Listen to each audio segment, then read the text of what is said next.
Hey, little dude. Haven't even got his eyes open.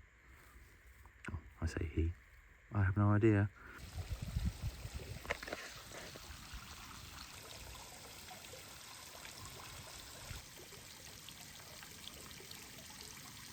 Hello everybody.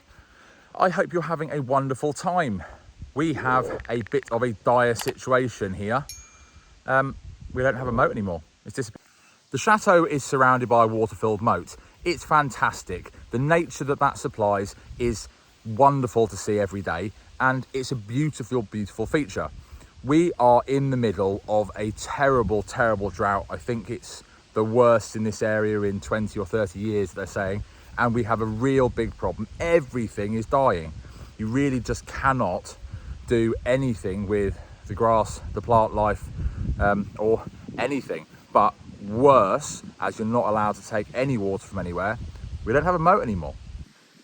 This is where the water comes in to fill the moat. This is the inlet from the big lake up at the back that comes down, fills this, which then fills the large lake and around the house, and then goes out to the small one in the driveway.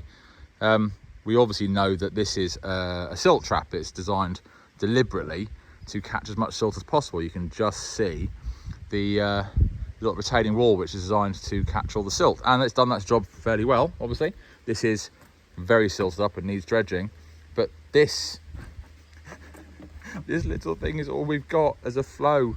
That's all you can see coming in. Really is a big problem, and we've got an event in 17 days. So you can see in here, this is the little wall I was talking about, which hides about, well, you can see the marks on that wall where the water level usually is, probably another foot, you know, of water over the top of that. So it's a slow flow out over this, so the silt catches in here. Fantastic, that's done its job. This should be easy to dredge. It isn't, because the banks have all fallen in, because plants and trees and root systems, as you can literally see along there, have all knocked it in. So this is where the retaining wall should be. Somebody along the way have either let trees or planted trees right in the wall. Clever. And it's just destroyed the banks, which of course has then made it even more difficult to put a digger in here and dredge it out, because the reach of the digger needs to be so much more. Other issue right now, as you can see, the root system of all of these trees is sucking up the little bits of moisture that is in there. However, never one to not see the positives in a bad situation. I can actually, because the water level is so low, I can see stuff which has been hidden by water for ages, and I've got an opportunity to try to plan and do something really important. This is enabling me to see there is all of the stone here to rebuild that wall, and the bottom part of the wall is mostly there. So when we do get a chance to seal this off, get a digger in and get rid of all this silt, I will be able to rebuild that wall over there and bring all the banks back to where they're supposed to be. So I'm really happy about knowing that's a possibility. And you can really see what I'm talking about this being silted up now, because we've only lost a metre of water, a couple of feet of water, I'm not sure.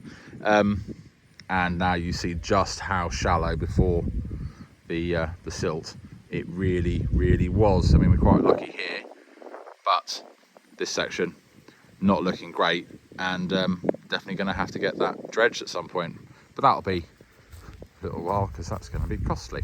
Now, drought is not only affecting the moat, it's affecting wildlife, and everything is just looking dead. It's virtually impossible to keep everything alive, and of course with the hosepipe ban, it's really impossible to get sprinklers or water everything.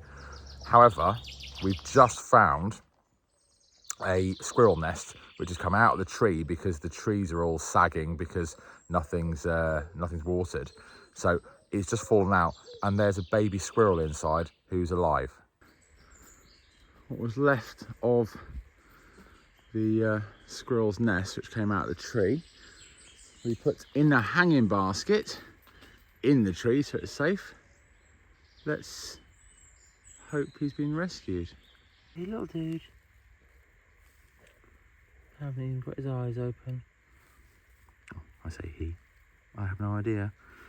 We haven't seen Mother at all, and he won't take any food. Little mate won't take any food. So, I think there's only one more day in this. Gonna put the rest of the nest over the top.